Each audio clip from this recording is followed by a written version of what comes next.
Hello everyone, welcome to Vikram Hindi academy YouTube channel. इस YouTube channel में हम लोग हिंदी साहित्य के बारे में चर्चा कर रहे हैं। आज हम छायावाद के बारे में चर्चा करेंगे। पिछली कक्षाओं में आधुनिक काल के बारे में जानते हुए भारतेंद्र युग, द्विवेदी युग के बारे में चर्चा किए हैं। आज हम छायावाद युग के बारे में चर्चा करेंगे। आज हमारा विषय है हिंदी साहित्य का छायावाद। आधुनिक काल के अंतर्गत आती है छायावाद। छायावाद की समय सीमा है 1918 से 1936 ईस्वी तक माने जाते हैं। बहुत इम्पोर्टेंट है, कई बार पूछे गए हैं छायावाद की समय सीमा।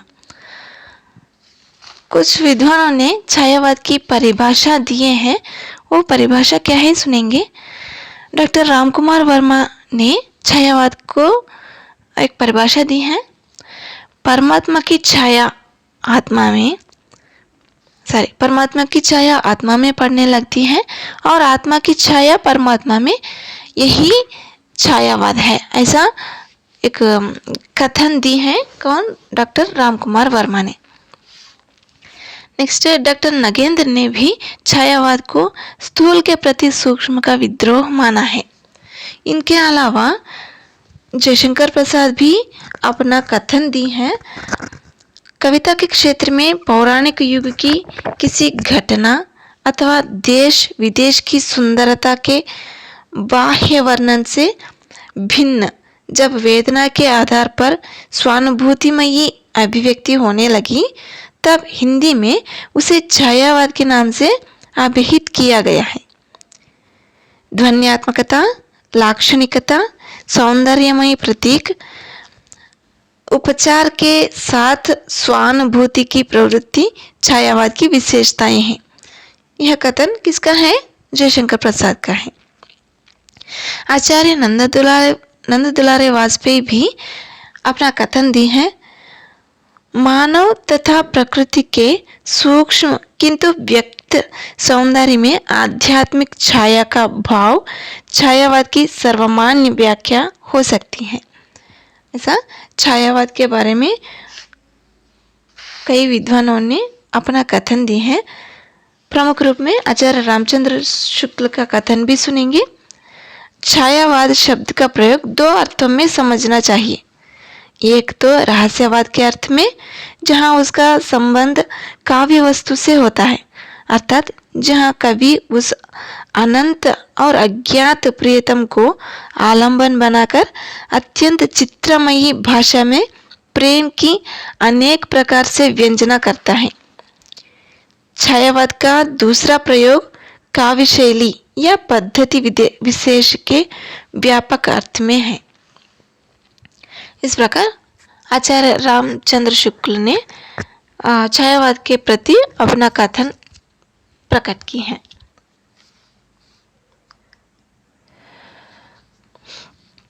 छायावाद के चार स्तंभ माने जाते हैं।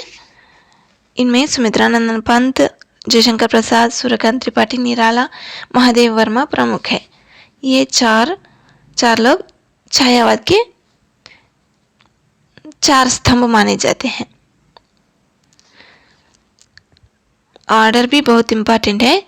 जयशंकर प्रसाद, सुमित्रानंदन पंत, सूर्यकांत त्रिपाठी निराला, महादेव वर्मा, ये चारों लोग छायावाद का चार स्तंभ हैं।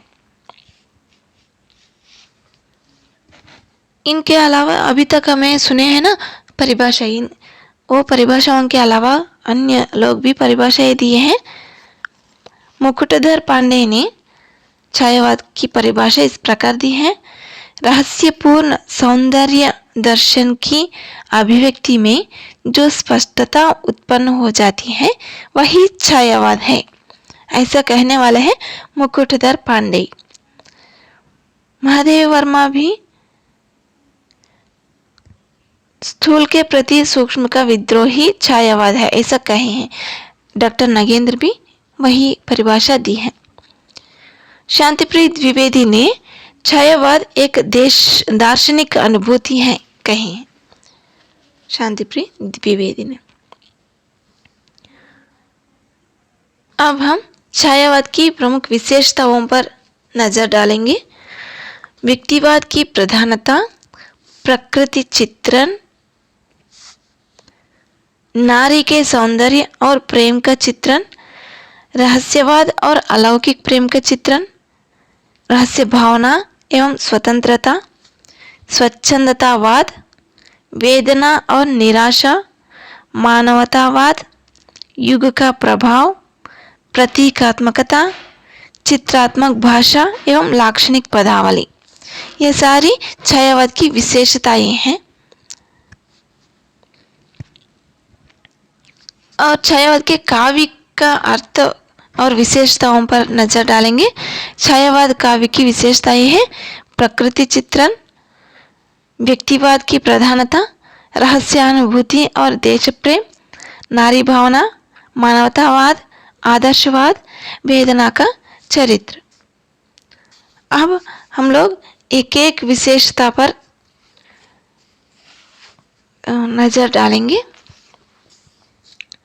छायावादी काव्य की विशेषताएं हैं। पहली विशेषता आत्म अभिव्यक्ति। छायावादी कविता में कवियों ने अपने व्यक्तिगत जीवन के निजी प्रसंगों को खोजने का प्रयास किया। इन्होंने अपनी भावनाओं की खुलकर अभिव्यक्ति की। सुख दुख से परिपूर्ण कविताएं खूब लिखी गई हैं। अब छायावाद की अगली प्रवृत्ति है सौंदर्य चित्रण। छायावादी कवि मूलतः प्रेम व सौंदर्य के कवि हैं। इन्होंने नारी को उसकी प्रेमिका के रूप में ग्रहण किया, जो हृदय व यौवन की संपूर्ण विभूतियों से परिपूर्ण है। छायावादी कवियों ने सौंदर्य के स्थूल चित्रण की अपेक्षा उसके सूक्ष्म प्रभाव का ही चित्रण किया है। प्रेम के क्षेत्र में छायावादी कवि किसी प्रकार की रूढ़ि, मर्यादा व नियमबद्धता को स्वीकार नहीं करते हैं। अगली प्रवृत्ति है नारी का उदात्त रूप। यहाँ नारी सहचरी, सखी तथा प्रेयसी बनकर आई है। वह भी सामंती बंधनों में जकड़ी हुई है। चार दीवारी में कैद तथा भोग की वस्तु के रूप में नारी यातना ग्रस्त थी। छायावादियों ने नारी शरीर के प्रतिमानों की जगह उसके हृदय की अतल गहराइयों पर ध्यान दिया। छायावादी का रचनाकारों ने नारी के प्रेम को पवित्र व पावन गंगा की तरह माना। यह माना कि इससे पुरुष हृदय में पड़ी हुई ग्रंथियों को भी खोला जा सकता है। अगली प्रवृत्ति है प्रकृति चित्रण। पंत जी ने यानी सुमित्रानंदन पंत जी ने यह माना कि प्रकृति जीवन के सर्वाधिक निकट है। इसीलिए इन्हें सुकुमार कवि भी कहते हैं, प्रकृति कवि भी कहते हैं। इसके दावे को नजरअंदाज नहीं किया जा सकता। मानव को प्रकृति ने सिर्फ दिया ही है, बदले में वह कोई अपेक्षा नहीं करती। यही वजह है कि उन्होंने प्रकृति के प्रेम के आगे नारी प्रेम को भी त्याज्य माना।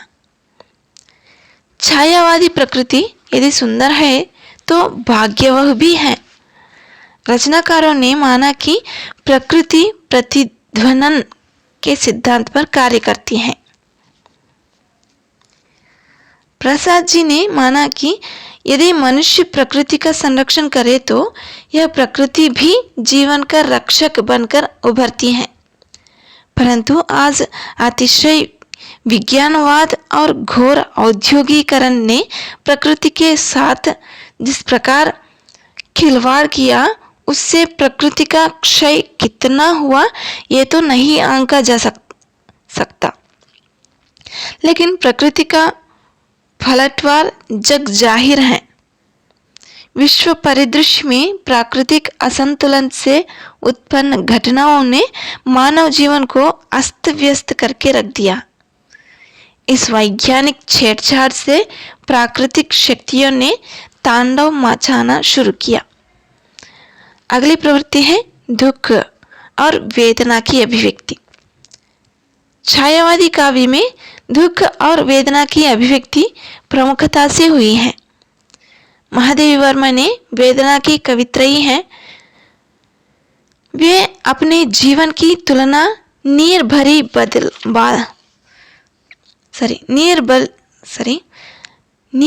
बादलों से करती हैं।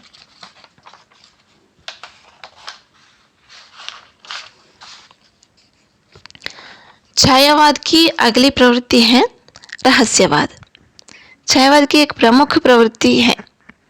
पंत की मौन निमंत्रण कविता में रहस्यवाद की अभिव्यक्ति अत्यंत मनोरम ढंग से हुई है, जहां कवि को प्रकृति के उपादानों में उस अज्ञात सत्ता के मौन निमंत्रण का आभास होता है।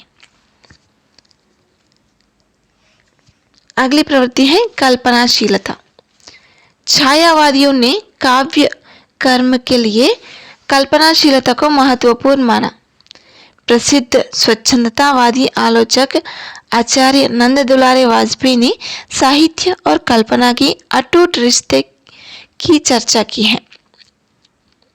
कैशोर्य भावुकता इस धारा की कविता की एक प्रवृत्ति के रूप में रही है, जिसका सीधा साधा संबंध कवि कल्पना से है।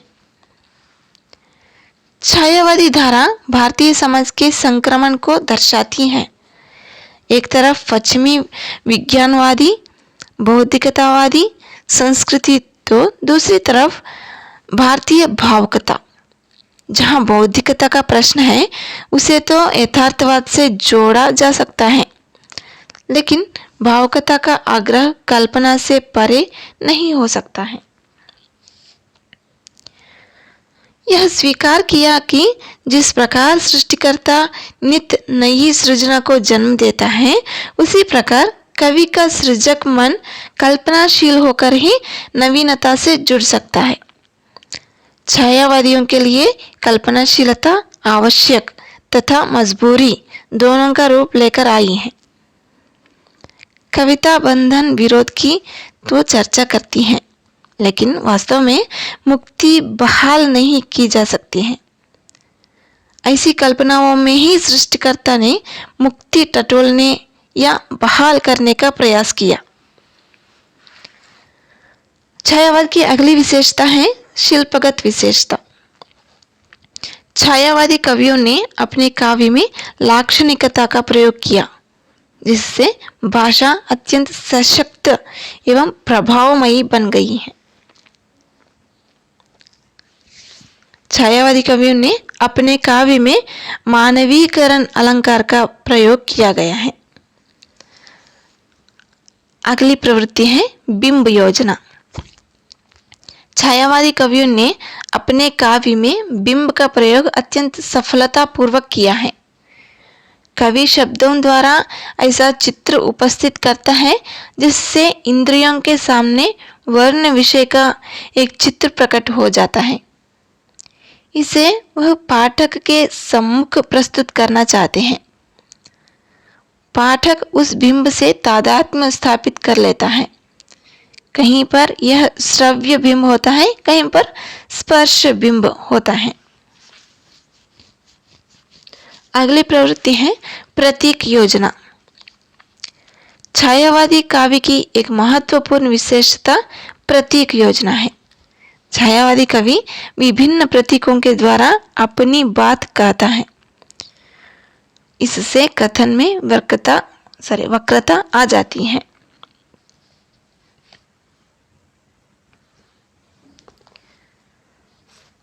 छायावाद के प्रमुख कविगण हैं जयशंकर प्रसाद, सुमित्रानंदन पंत, सूर्यकांत त्रिपाठी निराला, महादेवी वर्मा, सुभद्रा कुमारी चौहान, मुकुटधर पांडे और अन्य लोग भी आते हैं। बहुत इम्पोर्टेंट है कविगण।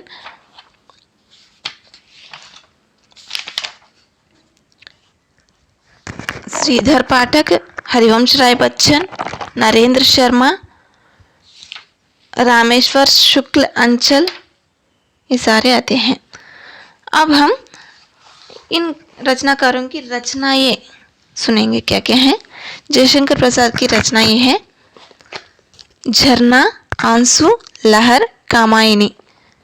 अन्य रचनाएं भी हैं उर्वशी, वन मिलन, प्रेम राज्य, अयोध्या का उद्धार, शोकोच्छ्वास, बब्रुवाहन, कानन कुसुम, प्रेम पथिक, करुणालय, महाराणा का महत्व। सूर्यकांत त्रिपाठी निराला की रचनाएं हैं अनामिका, परिमल, गीतिका, तुलसीदास, कुकुरमुत्ता, बेला और नए पत्ते, अर्चना, सरोज स्मृति, आराधना, गीत गुंज, अनिमा। सुमित्रानंदन पंत की रचनाएं हैं उच्छ्वास, ग्रंथि, वीणा, पल्लव, गुंजन, ये सारी हैं। और महादेवी वर्मा की रचनाएं हैं यामा, निहार, रश्मि, नीरजा, सांध्य गीत आदि। श्रीधर पाठक की रचनाएं हैं कश्मीर सुषमा, देहरादून, भारत गीत, एकांतवासी योगी, गोल्डस्मिथ की एक रचना है, इसका अनुवाद है एकांतवासी योगी। इस तरह के अनुवाद भी इन्होंने किए हैं, जैसे कालिदास का ऋतु संहार, गोल्डस्मिथ के हरमिट का अनुवाद, एकांतवासी योगी, गोल्डस्मिथ के डेजर्टेड विलेज का अनुवाद, उज्जड़ ग्राम, गोल्डस्मिथ के द ट्रैवलर का अनुवाद, श्रांत पथिक, इन्होंने की हैं श्रीधर पाठक ने। नेक्स्ट हरिवंश राय बच्चन भी छायावाद युग के अंतर्गत आते हैं। ये तो प्रगतिवाद प्रयोगवाद युग के अंतर्गत भी आते हैं। हालावाद के अंतर्गत मुख्यतः आते हैं हरिवंश राय बच्चन। मधुशाला, मधुबाला, मधुकलश, निशा निमंत्रण, एकांत संगीत, आकुल अंतर, प्रणय पत्रिका, सतरंगिनी, मिलन यामिनी, आरती और अंगारे, धार के इधर उधर, बंगाल का काल, बुद्ध और नाचघर, त्रिभंगिमा, चार खेमे 64 खूंटे, दो चट्टाने, जाल समेटा, ये सारी इनकी रचनाएं हैं। रामेश्वर शुक्ल अंचल की रचनाएं भी सुनेंगे मधुलिका, अपराजिता, करील, किरण बेला, लाल चूनर, विराम चिन्ह, वर्षांत के बादल। नेक्स्ट रचनाकार है नरेंद्र शर्मा, इनकी रचनाएं सुनेंगे शूल फूल, प्रभात फेरी, प्रवासी के गीत, पलाशवन, कामिनी, हंसमाला, रक्तचंदन, अग्निशास्त्र, कदलीवन, द्रौपदी, प्यासा निर्झर, उत्तर जय, ये सारी नरेंद्र शर्मा की रचनाएं हैं। ये सारी बातें हैं छायावाद युग के बारे में, बहुत इम्पोर्टेंट है। कई एग्जाम्स में पूछे गए हैं छायावाद से संबंधित प्रश्न, बहुत इम्पोर्टेंट है। इसलिए चैनल को सब्सक्राइब कर लीजिए, वीडियोस को लाइक कर लीजिए और शेयर भी कर लीजिए। बहुत धन्यवाद।